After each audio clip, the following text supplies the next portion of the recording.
Olá pessoal, tudo bem? Sejam bem-vindos ao Química Mais, eu sou o professor Marcos, junto com vocês novamente. E na aula de hoje nós vamos dar continuidade ao estudo das substâncias básicas aqui na Química Inorgânica, dessa vez falando sobre a característica da força das bases. Então fica ligado, olho na tela, que a nossa aula já vai começar.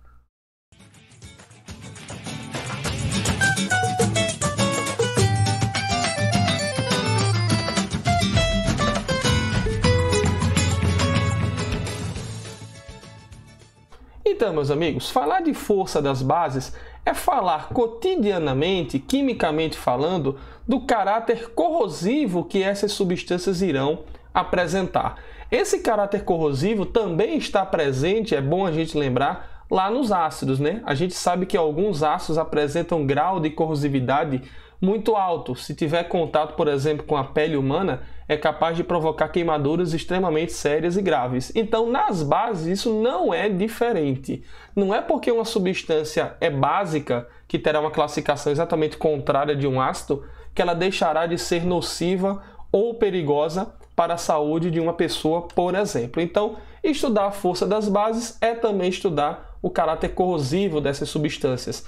Lembrando que bases são identificadas com o quê? De acordo com a presença dos íons OH- na solução. A gente vai quantificar, vamos dizer assim, a classificação da força das bases de acordo com a presença desses íons OH- aqui na solução, ok? Vamos relembrar aqui de maneira bem pontual que a força de um eletrólito, por exemplo, seja ele ácido, base ou qualquer outro tipo, ele está relacionado com o seu grau de ionização ou dissociação, né? Quando ele é menor do que 5%, você tem ali um eletrólito fraco.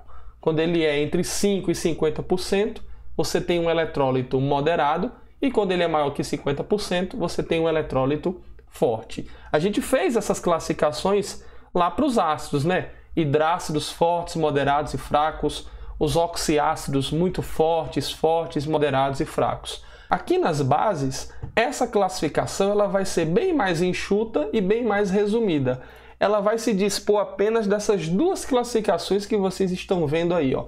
Bases fortes e bases fracas. As bases fortes, obviamente, são aquelas bases que vão apresentar um grau de dissociação maior do que 50%.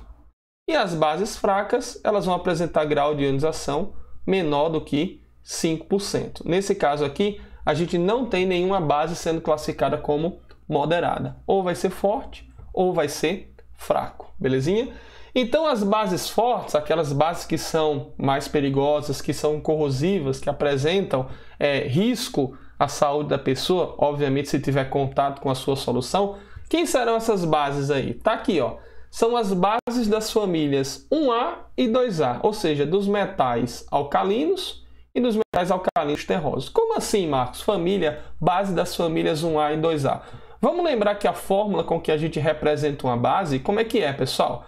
Você vai ter o cátion, né, a estrutura catiônica, junto com o íon hidroxila. Então, quando a gente se refere à base da família 1A e 2A, ele está se referindo a esse cátion aqui, esse elemento que formará o cátion, que pode ser um elemento, no caso de bases fortes, um elemento da família 1A ou um elemento da família 2A, ok? Então, tudo vai girar em função apenas da gente identificar a família na tabela periódica do elemento químico que estiver ligado ao grupo hidroxila, ok?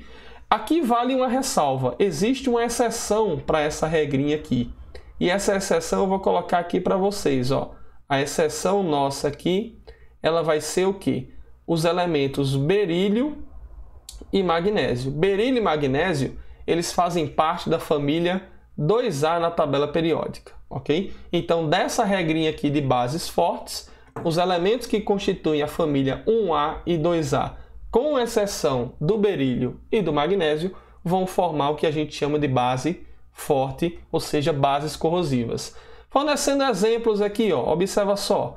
NaOH. O Na aqui, ó, é um exemplo da família 1A, é um metal alcalino. Outra base aqui, ó, KOH. O K aqui, que é o potássio, é um elemento também da família 1A. Dando exemplos aqui da família 2A, ó, você vai ter CaOH2. Cálcio aqui, ó, é um elemento da família 2A. Então, essa base aqui CaOH2 é uma base considerada base forte, é uma base que apresenta um alto grau de corrosividade, por exemplo. Mais um aqui, ó, CrOH2, que é o estrôncio aqui, ó, Sr estrôncio, elemento da família 2A. Então, elementos da família 1A, citei alguns exemplos aí, elementos da família 1A e 2A, ao se ligar com o grupo hidroxila, formarão bases fortes. A exceção disso daí, qual que é a exceção? Os elementos berílio e magnésio. Belezinha? E as bases fracas? Quem que serão as bases fracas? Ora, se só existem duas classificações, as fortes e as fracas, e as fortes são esses grupinhos aqui, com a sua exceção, né? Então, as bases fracas serão as bases das famílias restantes na tabela periódica. Incluindo aqui, ó, é bom a gente ressaltar, incluindo aqui o berílio e o magnésio. Então, qualquer elemento químico de qualquer outra família que não seja 1A ou 2A, quando esse elemento se ligar ao grupo hidroxila, vai configurar uma base fraca, ok? Lembre, berílio e magnésio, embora sejam da família 2A, eles não fazem parte da regra dos fortes. Eles vão estar incluídos aqui na regra das bases fracas, belezinha? Então, citando aqui eles como exemplo de maneira bem direta, ó, você vai ter BeOH2, MgOH2. Como a gente já comentou aqui, né, já focamos nisso bastante, mesmo sendo elementos da família 2A, eles formam, experimentalmente a gente comprova isso, eles apresentam graus de dissociação menor do que 5%, portanto se configuram como bases fracas. Falando de outros exemplos aqui, ó, AlOH3, alumínio aqui, ó, ele é da família 3A, portanto, faz parte aqui na nossa regra de bases fracas, ele faz parte das demais famílias que não são nem a 1A e nem a 2A. Um outro exemplo aqui, ó, você vai ter PbOH4. Pb aqui, ó, que é o chumbo, é um elemento da família 4A, portanto, também está inserido na categoria aqui das bases fracas. Belezinha, meu povo? Então, essa aí é a classificação bem direta e bem sucinta em relação às bases. E aí eu gostaria de comentar com vocês dois exemplos bem pontuais e bem cotidianos que nós temos bem perto na nossa vida, no nosso dia a dia. O leite de magnésia e a soda cáustica. Leite de magnésia, pessoal, é uma solução dessa base aqui, ó, MgOH2, que a gente acabou de ver na classificação que ela é uma base o quê? É uma base fraca. Portanto, seu grau de ionização, ó, seu grau de dissociação, aliás, ele vai ser menor do que 5%. Ou seja, ele não vai apresentar uma alta corrosividade. Muito pelo contrário, será uma base ali fraquinha. Não vai trazer nenhum risco, nenhuma queimação se tocar nele, etc. e tal. Tanto que ele é usado como medicamento leite de magnésia. O medicamento leite de magnésia, ele é o quê? Ele é um antiácido. Para que servem os antiácidos? Para combater a azia estomacal. Se essa base aí ela fosse uma base forte, na hora em que a gente tomasse, ele tanto ia neutralizar o ácido do estômago, como ia sair corroendo o esôfago da gente completamente. Ou seja, traria um risco muito grande à nossa saúde quando não levasse à morte, em casos extremos. Então, se a base a gente pode tomá-la, a gente pode ingeri-la, então significa que ela não apresenta grau de corrosividade, então ela vai ser uma base mais fraca. Já a soda cáustica não, é uma substância extremamente corrosiva, né? Nos supermercados, inclusive, ela é vendida sobre o produto intitulado Diabo Verde, que é um produto que serve ali para desentupir pias, desentupir ralos que estão entupidos e por aí vai.